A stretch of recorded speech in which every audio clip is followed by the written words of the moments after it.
Okay, in this video, I'm going to show you a little bit how this UDF, I really believe Hetty and I are finally getting this to a state where it's really practical to implement this. Now, the key is being able to uh, read a whole lot of inputs, any inputs you want, and then put those inputs into a whole completely structured set of outputs. It's almost like it's almost like kind of, what do you say, making programming, yes, using VBA to do your programming, but with reading, arithmetic, and writing. Reading, writing, and arithmetic. That's what you, I think, learned. I remember that from school, the names at least, you know. And then what we're going to do is we're going to make a situation, an assumption here where, okay, we put we pretend we have five different debt fundings in here, and each one of them has some fees. So this is my very, very simple example. And then if we have some capex, okay, what the heck? We have some, I'm just going to show you what's the input, what are the inputs. So we have some capex, and then the fees are computed based on the debt. Okay, but the debt is computed from the total uses of funds. So right now I have and I did the worst thing you can ever do, maybe not really. Then we have our circular references, and this horrible thing, it kind of doesn't even show where they are and all that stuff. I wrote a program to show the circular references. I can't remember even where it is now. Maybe it's in generic macros somewhere, but this is our problem, okay? What should I do there? We could have a gigantic copy and paste. We could use the iteration button, or let me take this out just for now, or we can use the UDF. But when we use the UDF, we have to read a lot more variables in. So this is gonna be a little dangerous, but I'm gonna review this really simple case that I always use, and I've probably made videos on it before, but maybe not enough. So what we have is fees and IDC are 20%, let's say. Then we have some debt to capital of 70%. We put some capex in here, and the total uses include the fees. Okay, standard kind of thing. And then I'm going to just say, well, if I put my debt to capital, 70% of my debt is this. I was really impressed, my friend Hetty. She was able to do this so fast. And then the equity is the total minus the debt. And I have some inconsistent formatting. Okay. And I can press Alt equal to get the total. All right. Everything's okay. Then we put the fees and IDC as the debt. We go downstairs and multiply that by our fee percent. Okay. And when we do that, shoot. Okay. Now, so this is not some fancy going quickly in Excel. How do we solve this? Okay. What I do now, and the first thing I always do when I show this, I put a little total here, perhaps. Let's put it down here. No, why not here? Okay, and we put a sum here. So this is our sum of our debt. And we put doesn't work, target. Let's put, I don't know what it is. So now let's just go through our formulas, put our iterative calculation in here. And here's our target. Let's put a 2,500 and a difference. And take that. And you know what we should do is, oops. Oh, shoot. Okay, and then I'll press Shift Control F3 to get that range name, and we'll get this debt to capital. We'll put Shift Control F3 again. Oh, no. Okay, and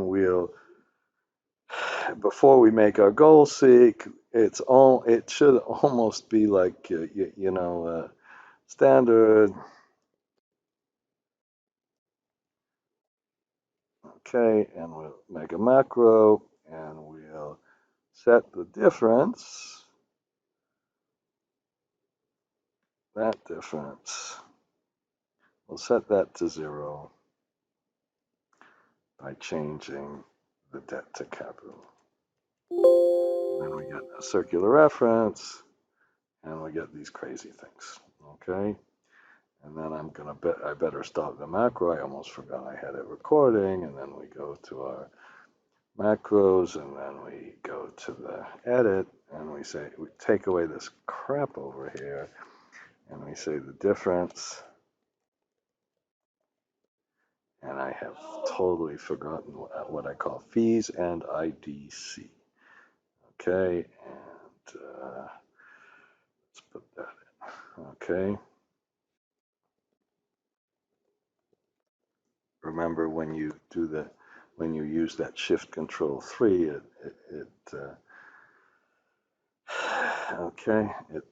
Shift Control 3 makes a little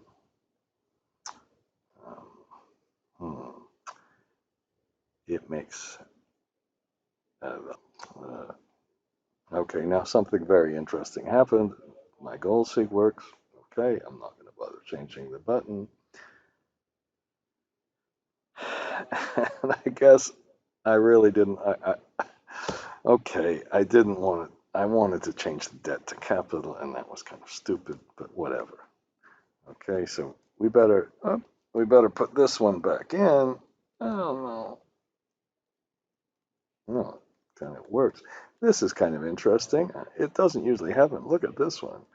It gives me all this crap, and then what I can do is press alternate equal, get it back, and I guess I have to make this longer, and the goal seek doesn't work. Now, some other things. I've done this too much. If we press the A, and then we undo, Control Z, it doesn't undo. Okay, so we can copy that again. That doesn't work. Worse yet, if I delete the line and then undo, it doesn't work then either. So we better then get back to it.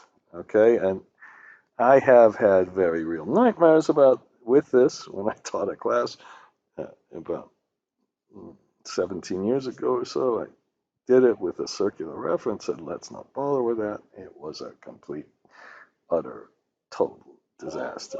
And the worst thing is if we accidentally put an A here, and then we undo it, and then I can't get that back either. Okay, well, actually, that wasn't that bad.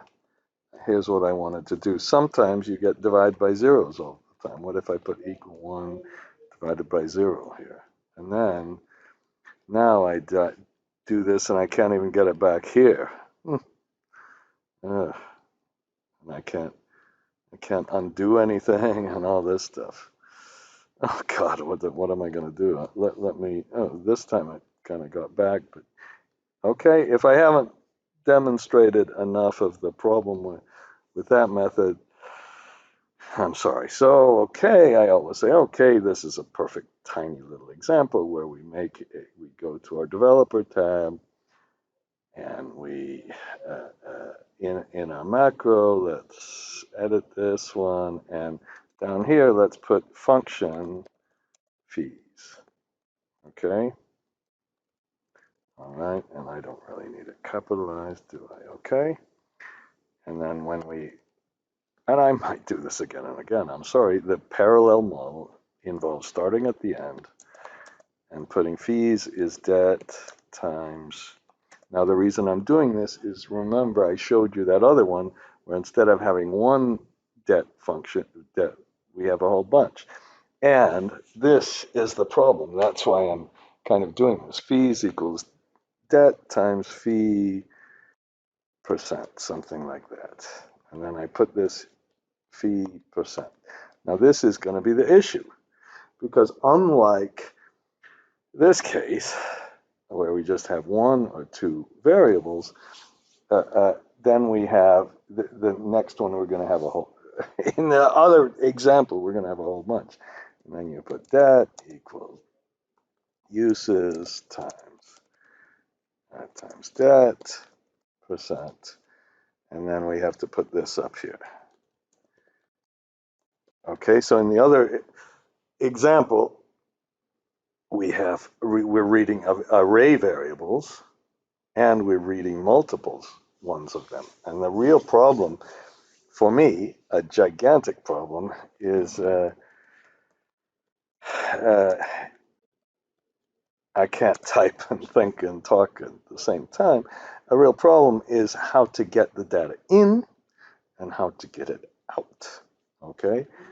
And if we can really solve this problem, now you don't have to do this. Don't worry about putting this in your model. I'm explaining how this template works and how you can add things into this template, CapEx plus fees. Now, if we really want to kind of adopt our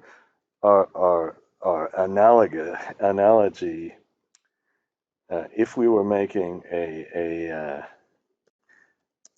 copy paste, we'd put do while difference diff. How about diff not equal to 0? And then somewhere down here we put a loop. Now I'm trying to illustrate how this would work. Now we have to make sure that diff is equal to something like 666 at the first. We can't have it equal to 0 at the very beginning. Maybe 666 is some fancy number. Okay, all right, and then the difference is going to be our and we'll put that's before we recomputed equal fees. Okay, that's from the last time we're going around and around and we're getting that. I'm sorry, I'm making it a little more complicated than I have to. Usually I just make a simple loop, and this is the first time I've ever done this this way, so it is kind of new. And then we'll put diff equal last fee minus fees. Okay, and what should happen is as you go around the first time, this is very much like a copy paste. The last fees are this one, 777, and then you compute that, and you compute the sources, the uses, the debt, and of course I forgot to put the CapEx here. Let me do that before I forget it. Oops. Okay. And then we go around and around, and after the first time, now the last fees were 777. No, the last fees were equal to 0. Okay. We actually didn't need them here, did we? The last fees were 0. This fees are different than 0, so we get a difference. That difference is not equal to 0. Then we go up again. Our last fees are what we computed last time. We go recompute it, and then we get a difference. And then we go round and around, just like we did in a copy and paste. Okay, and then we go up here, and for our fees, we put equal fees. Okay, and then we can press Shift F3, or we can press this thing. Somebody showed me just how to do something else the other day, and I forgot. That's a range name already. This one isn't, so we'll put F4, and then we'll put our CapEx in. Then I'm going to have to put dimension fees. I'm too lazy to do that. Okay, oops. Okay, and but some people say it's a major thing, and then I'll put this minus that, and I'll make sure everything's okay, and then I'll run our goal seek, and everything works. The model doesn't stop. It doesn't have a copy and paste. Everything's fine. Okay, that's that. Now, then what happens here? Now the real problem again is in this case, we had 3 variables, and they were all nice little single variables, and there are cases where that really works. But what happens, to repeat myself, what happens if we have many dead issues? We'd have to read all of these in, and then read all of these in, and then read all of these in, and then read all of these in. And by that time, our whole model would start looking like a mess. Now I'm going to cheat when I eventually do this. Okay. I'm going to just put all our variables right in the front and have big cheating here. But let's say here the key to doing this is taking a whole sheet and reading everything from this sheet into one variable. And let me just explain how that works a little. If I read all of this in, Excel says it's called an array variable. Excel reads a 2-dimensional array that has 1, 2, 3, 4 rows and the columns. Now you could read all the columns, or you could just read this. Excel defines this not as a single variable, but as an array. So if we would start doing this, what we could, instead of this other thing, okay, let me go to our goal seek macro. If we had something like this, where we said function fees test or something, and we read I'll call it a table. We'll read in a table. I hope this works. And then Excel will define this table, and it will put table, and we'll put, how about this? We'll just test this out. And we'll test out what is in this one, what's the third column and the 4th row. 1, 2, 3, 4. Okay, and what you do here is you say, okay, fees test. Let's see if this works. And then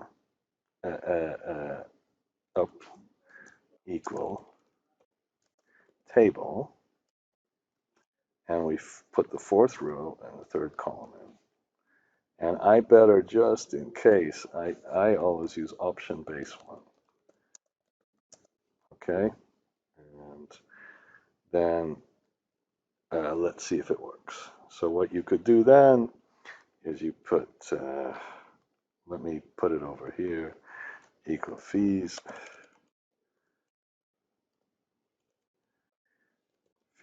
test, and let's go to our inputs and just read all of this in like this. And after it doesn't work, I'm going to cry. It worked. Okay, so you can, in that case, it works a lot better to use this. Now, when you do this, you kind of have to, it's a little bit confusing. You have to understand that it puts the row in there first and the column in there second. Now I'm gonna try a little bit fancier thing, and now I'm gonna go into reading, writing, and arithmetic. Reading, writing, and arithmetic. And what if I read the whole thing? So now I can put function read everything. Read. No, I'll put parallel model. Okay, and now I'm going to read in the table. I can read in the same thing, I think. Okay, and then I'm going to put this table into a new array. And what I'm going to do is I have to put this into a working, and I'm going to put 100 rows and 100 columns. Okay, I put as variant. Okay, that's the first thing. All right, and I can put this dimension, by the way, I can put this thing all the way, kind of way at the top, and I also, sometimes I just call it public.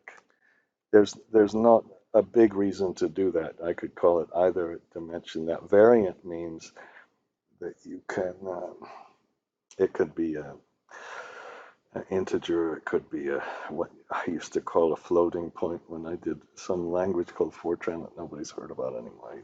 Okay, whatever. And I never has. I took one programming class in '75, and so some of my style and some of my things probably won't be satisfactory. And then, so we up here, and now what I'm going to do is move all this crap. Okay, I'm going to move all this crap just down here. Okay, and then so what we're going to do now is we're going to read in all of the variables, and I'm going to assign it. And the first thing I can do is put rows equal, and we do this with, we'll use the dot count. We put table dot rows dot count, just like for anything else. And then we can do the same thing for the columns. Okay, maybe I should put a capital C. Okay. All right. I hope that will work. I'll put T rows and T columns. So just to remember that that's the total. And then what we're going to do is, so in this case down here, what we did is we were able to just find the row in the column. This time I'm going to assign to working. I'm going to make 4 row equal 1, 2, T rows. Now, I'm not going to do it with columns. Equal 1 to let's say 20, okay? And then I can just assign this. I can put table working, and then I put the 2-dimension row first, and then column second, equal a table. And maybe I don't really even need it, but I think I will. Okay, and then we'll put next row, next column, excuse me, and then we'll put next row. Okay, now we've got that variable defined, that working. Okay, and then we're going to do some arithmetic.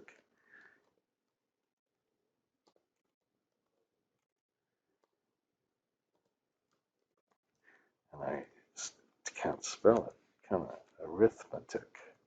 And then we'll do some writing. And this is all the reading. So right here, I'm going to put a couple of things here and put reading. And this is, we'll do some arithmetic. Now, when we do arithmetic, we make a new function. Okay, so it's really reading, arithmetic, and then writing.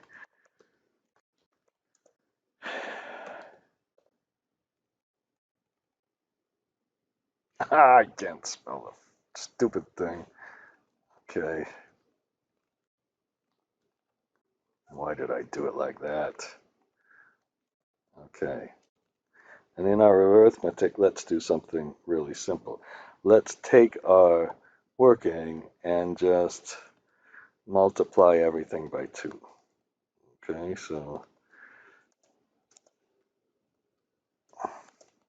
every single thing by 2. Now that's where we're going to do all of our circular reference stuff. Okay, and let's put a function for writing. Okay, now we don't really have to do this, but uh, we could define a writing variable. Okay, and up here I just made a really idiotic mistake because I'm going to also have to put comma t rows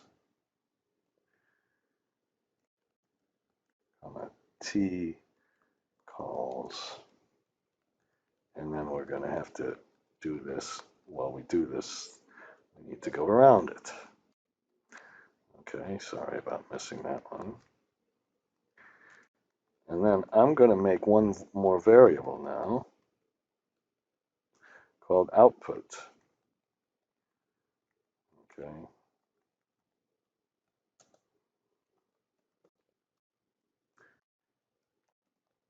And I'm going to make it the same dimensions as the other one. Okay.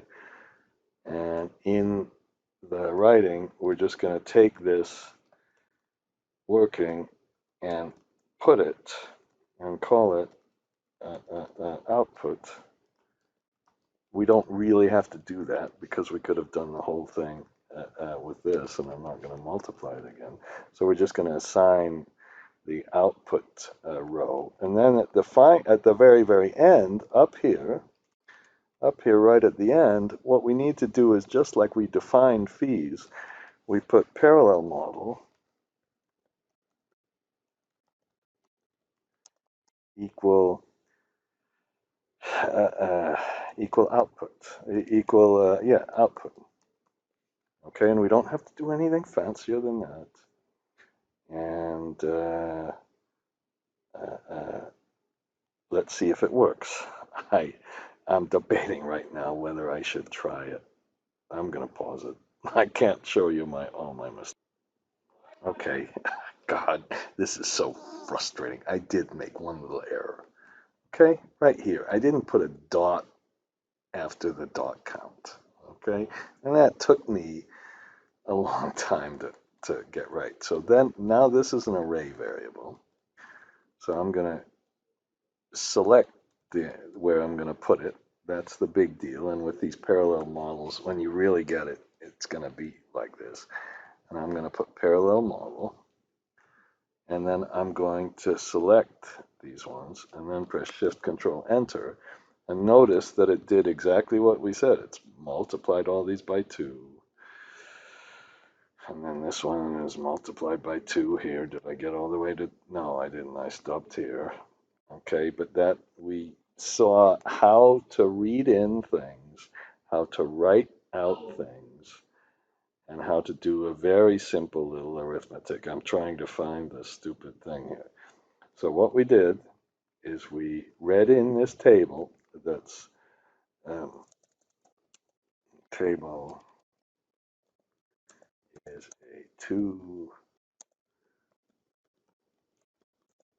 array when read, okay, whatever, because of how you read it in.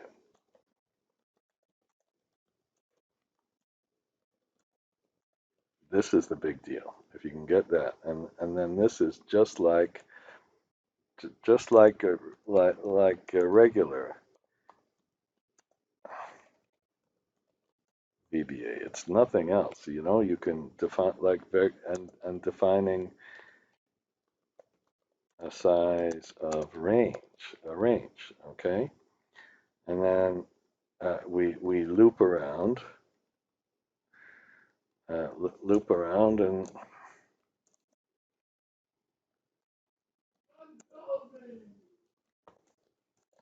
assign a new variable. And this is really the trick. This is really, really the trick. And then you call the arithmetic and call the writing. The arithmetic just does a very simple calculation. Okay, it has